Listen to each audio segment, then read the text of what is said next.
Sir, I am not going to let you interrupt me. Oh, you just interrupt me. I'm in charge. I get to do shit you don't get to do. It's part of the Black Rule. Part 3 picks up with Judge Green presiding, which brings us to the current stage of the case. Now we dive into today's developments and see how this hearing unfolds. This is 210736FY. This is State of Michigan versus Frank Michaud. May I have your appearances, please? Good afternoon, Your Honor. Mohammed on behalf of the people, P86771. Would you state your name for the record, sir? My name is Frank Michaud. I am the beneficiary of the Frank Anthony Michaud estate that you are administrating over, and I appoint you as the trustee for the record. Let the record show. I am here as making a special appearance, not general. I am here on the credit arrest and coercion. Thank you, Mr. Michaud. Today is the day and time scheduled for the preliminary examination. In this matter, there is count 1, weapons, firearms, possession by felon. Count 2, carrying concealed weapon. Count 3, felony firearm. Are the people prepared to proceed? We are, Your Honor. We do have a couple of preliminary matters. Before we do that, Mr. Michaud, are you prepared to proceed? No, ma'am. I'm actually here to get a better understanding of things first before the proceedings. What is it that you need to get a better understanding of, sir? For one is the jurisdiction that the court is operating upon. Judge, I'm going to object.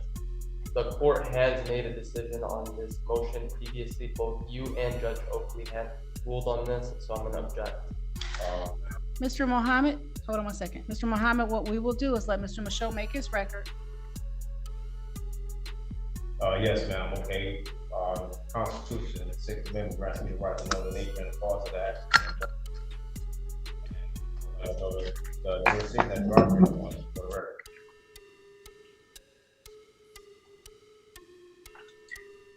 The next thing, sir. The next thing. You said you had some preliminary matters, which suggests more than one thing. Yes, the jurisdiction of the court. You can repeat the question as many times as you like, but that does not change the fact you were a felon in possession of a firearm, and to make matters worse, you brought that firearm to an airport. This is a straightforward criminal matter. It is not civil, it is not commercial, it is not admiralty or maritime common law, and it is not any other type of court. You might try to claim the law is clear and your actions fall squarely under criminal jurisdiction. Anything else? Yes. What's next? Is this going to be criminal, civil or criminal? And I also want to, with the basis of that answer, I would like to address some other things as well. What other things, sir? It's pertaining to off your answer. So, Mr. Michaud, I think we had this conversation last week. Correct me if I'm wrong. This is a criminal case. It is alleged that on February 23rd, 2021, at the Detroit Metro Airport, which is located in the city of Romulus, you committed the following: that you did possess and or transport and or purchase a firearm when ineligible to do so because you've been convicted of violation of Controlled Substance Act 333.74012A4, a specified felony, and the requirements for regaining eligibility had not been met. Contrary to MCL 750.224F, count 2, carrying concealed weapon, that you did carry a dangerous weapon, to wit, a pistol, whether concealed or otherwise, in a vehicle operated or occupied by said defendant, to wit, a Range Rover, contrary to MCL 750.224. Count 3, felony firearm, that you did carry or have in your possession a firearm, to wit, a pistol, at the time you committed or attempted to commit a felony, to wit, felon in possession of a firearm, contrary to MCL 750.227B. There is also an habitual offender third offense notice on the file where it's alleged that you were convicted of the offense of violation of Controlled Substance Act on October 24, 2013, and convicted of the offense of attempt carrying of a concealed weapon on April 30th, 2002. That being the case, the court having responded to the charges indicated to you that this is a criminal matter. The court's question back to you, sir, is: are you prepared to proceed with the exam in this matter? No. You still haven't stated the jurisdiction of the court. Didn't you just serve 30 days for willfully ignoring instructions and asking the same questions repeatedly after being told not to? I would say another 30 days wouldn't be out of line, but let's be realistic, he's about to serve several more calendar days anyway, which will give him more than enough time to figure out exactly which jurisdiction he is actually under. This court is the 34th District Court to you before, sir, and I will renew that indication to you. Are you prepared to proceed with the exam? No, because Oakley stated that the jurisdiction of the court was Michigan statutes, and that's not what you're saying today.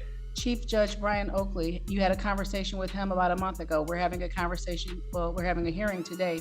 And sir, we're doing one of three things today. We are proceeding with the exam, you're waiving the exam, or we're adjourning this matter.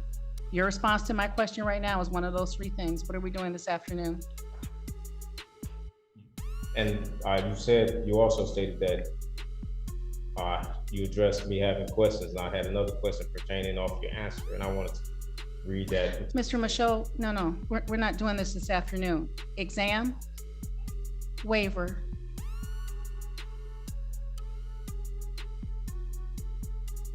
Well, at this moment, okay, since I'm under threat, arrest, and coercion, I would like to appoint Mr. Sullivan as trustee for the. He is your lawyer, not your trustee, yet it is almost comical that this sovereign citizen can say something so misguided and completely wrong and still somehow manage to make appointing his lawyer as his trustee the smartest thing he has said since we started covering him. It shows that even in a courtroom full of nonsense, a small step toward rational thinking can stand out remarkably. Mr. Michaud, you're not under any threat. This is a court. You've appeared this afternoon. This case has been called, and if you're prepared to proceed with Mr. Sullivan sitting to your left, this court will proceed. Is that what you're indicating? Well, you say I'm not under threat, right? And if I continue to ask a question, I will be held in contempt, which is a threat, right? I never said contempt, sir. Well, What we are is scheduled for a hearing, and what this court does is hearings. And I entertained some of your questions, but it is now 2:15. And the courts, I know, sir, but I'm presuming that there will be some testimony. Okay, but you're asking me, am I ready to proceed?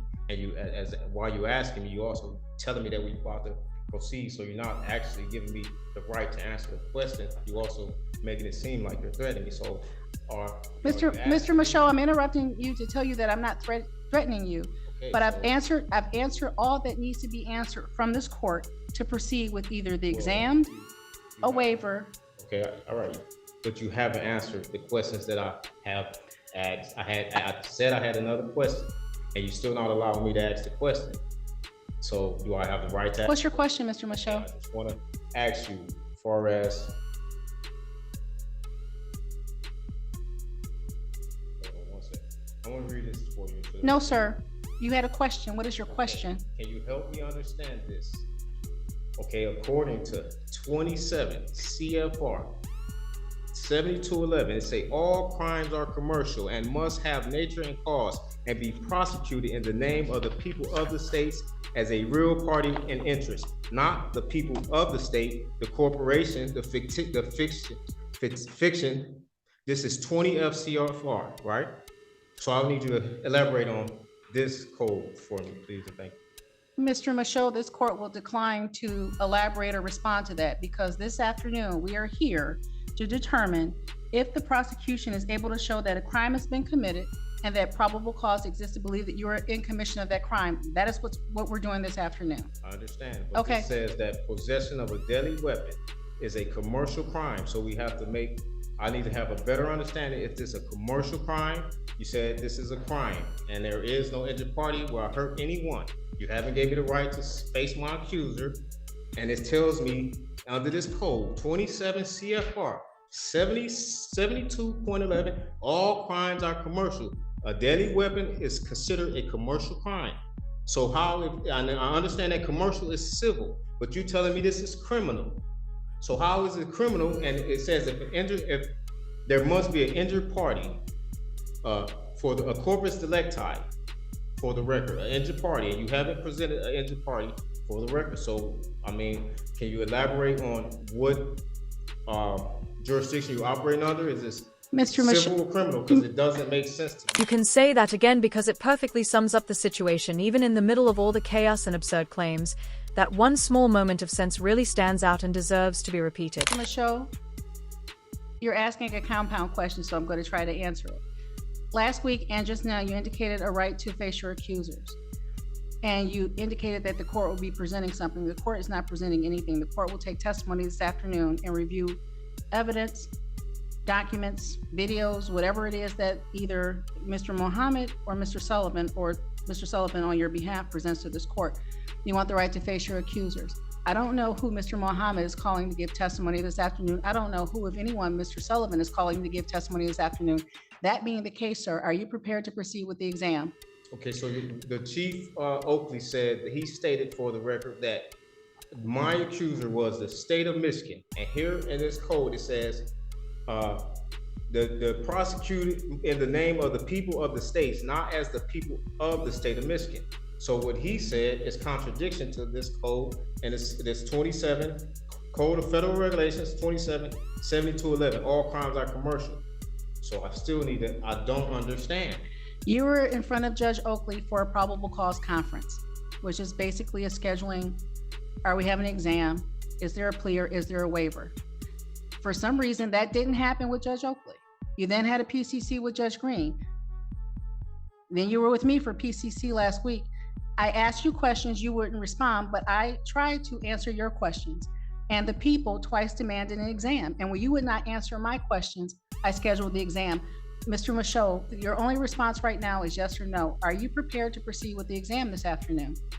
Well, under threat and threat and duress of coercion, I appoint Sullivan as my trustee for the record. I was joking, but let me make something crystal clear. CFR 277211 has absolutely nothing to do with a felon in possession of a firearm. I'll put it on screen and break it down simple enough that even a sovereign citizen could follow. Part 72 of Chapter 27 of the Code of Federal Regulations deals entirely with property seized by the ATF. In fact, Part 72 is titled Disposition of Seized Personal Property, and the very first line of subsection 11 makes it clear that all definitions only apply to how seized property is handled. You are here for possession of a firearm as a felon, so CFR 277211 does not apply, and it never has. Court was in receipt of a sealed copy of Mr. Michaud's record, and Mr. Mohammed proffered to the court People versus Perkins.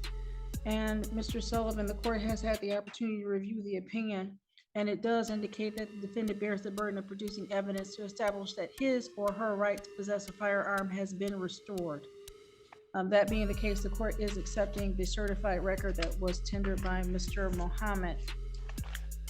The court also has had the opportunity to hear the testimony of Officer Stempian. And for purposes of this preliminary examination, we'll find that the people have met their burden and will bind Mr. Michaud over as charged. Mr. Michaud, your next appearance date will be on March the 13th, 2024 at 9 a.m. That will be at the Frank Murphy Hall of Justice. Your previously entered bond with any conditions will continue. Alright everyone, that wraps up this video. This may be the last time we see this particular troublemaker for a few years, since the case has been bound over to circuit court, and those hearings aren't always open to the public, but rest assured if I get any updates I'll share them with you. So if you enjoyed the video, hit the like button. If you didn't, feel free to hit dislike. Don't forget to leave a comment and subscribe with notifications turned on so you never miss any of my content. I'm Team Skeptic and I'm out.